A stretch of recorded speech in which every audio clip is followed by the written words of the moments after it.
Jagannath finance गुरु सागर YouTube channel को आपण मानक बहुत बहुत स्वागत। बंधुगण आज आम एक गुरुत्वपूर्ण टॉपिक विषय कथा बा। टॉपिक रो ना होची 50-30-20। तो ये 50-30-20 रूल कौन आज आम ए विषय जानिबा। तो जेमिति कि आपनको आख पाखरे गाँ रे मध्य देखिथिबे कि एमिति कोई लोक थिबो जार रोजगार मासकू 15,000 टंका हेले मध्य से तार लाइफ को भल भाव मैनेज करि पारुथबो एवं कोनोसी इमरजेंसी पड़िले मध्य से कागु टंकाटे मागु नथिबो एवं जा ऊपर कि कोनोसी लोन नथिबो। तो आउ सेही गाँ रे मध्य देखिथिबे आउ एमिति कोनोसी लोक थिबो जार रोजगार 40,000 मासकू हेले मध्य मास शेषकू ता पाखरे कोनोसी टंका मध्य बंची नथिबो एवं बहुत सारा लोन नै लखिबो। पर्सनल इमरजेंसी लोन मध्य नै कि रखिथिबो एवं कोनोसी इमरजेंसी पड़िले मध्य से प्रत्येक बंधु हो कि तार फ्रेंड मानू टंका धार मागुथिबो। तो एमिति कहीं हुए कारण जड़े कम पैसा रोजगार करी मध्य लाइफ को भल से मैनेज करि पारुची आउ जड़े ता चाहि 3 गुणा अधिक पैसा रोजगार करी मध्य कहीं लोन ले बुड़ी रही असुविधा बेले अन्य ताकू मागुची। तो जानतर हो कि अजाणतर हो प्रथम व्यक्ति ता लाइफ रे 50-30-20 रूल को लागू करू जो कि से एते सफल भाव निज जीवन को आगे नौ। तो आज हम जानिबा कि यही 50-30 रूल कौन। मानि नियो आपनको सैलरी होउची 20,000 टंका।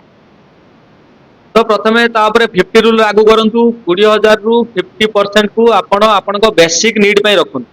तो बेसिक नीड कौन बेसिक नीड जेमिति हला कि हमरो रूम रेंट हला किबा घर रो मेंटेनेंस हला जो मान को पाखरे निजर घर थिबो ताकर मेंटेनेंस एवं घर रो ग्रोसरी बा राशन आनिबा एवं मोबाइल रिचार्ज गाड़ी रो पेट्रोल पिलांको पाठपढ़ा खर्च। तो ए सब हमरो बेसिक नीड। तो 20,000 टंका रु 50% माने 10,000 टंका हमरो बेसिक नीड पई गला। तो बाकी रहितिबा 10,000 टंका रु 30 रूल लागू करंतु सेकंड रे।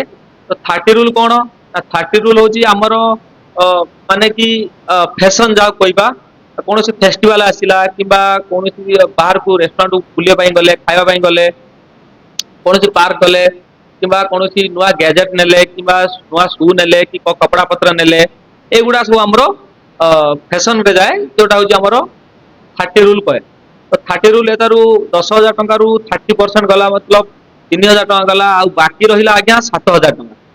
तो से 7,000 टंका रु 20 रूल तापर लागू करंतु 20 रूल 7,000 टंका रु 20% 20 रूल हमू कौन कहे ना 20 रूल कहे कि से 20% को आम निवेश करबा मतलब इन्वेस्ट करबा। तो आपण जेकोसी जरिया इन्वेस्ट करि पारंती म्यूचुअल फंड मध्य करि पारंती एक भलो म्यूचुअल फंड एसआईपी नियंतु। तो 7,000 टंका रो 20% होउची आज्ञा जेति कि आपण देखि पारथिबे। तो ताकू से हमरो इन्वेस्टमेंट गला। तो बाकी बंचितिबा पैसा को आपण एक इमरजेंसी फंड रखंतु जोटा कि हमर इमरजेंसी बेले काम रे ही आसीबो। तो एट बहुत सारा लोग कहबे अरे आमे काहे कि इमरजेंसी फंड रखिबो आमे सब पैसा को इन्वेस्ट कर दबो पैसा ग्रोथ हबो नाही आज्ञा एटा भूल। तो आम समस्त को इमरजेंसी आसीता है तो इमरजेंसी फंड रखिबा निहाती आवश्यक। तो साधारण लोक माने कोन करथांती ना इंश्योरेंस को मतलब खातिर कर नथांती बा नजर अंदाज करथांती कारण से भावती कि आमर कौन इमरजेंसी सिचुएशन आसीबो नाही। भगवान न करंतु आपण काली रास्ता रे जाउचंती आपण को पछपटु कोनोसी गोटे गाड़ी धक्का मत दे दोची। तो आपणकर जदि आपण इंश्योरेंस करि नथिबे किबा इमरजेंसी फंड रे आपण पैसा न रखि नथिबे त आपणकर सबु सेविंग आज्ञा पानी भलिया पळै जिवो। तो आपणकर वर्ष वर्षर मेहनत आज्ञा गोटिए झटकार ही चली जिवो। तो आमे समस्त प्रथमे इंश्योरेंस नबा निहाती आवश्यक एवं निजर गोटे इमरजेंसी फंड निहाती रखिबा आवश्यक।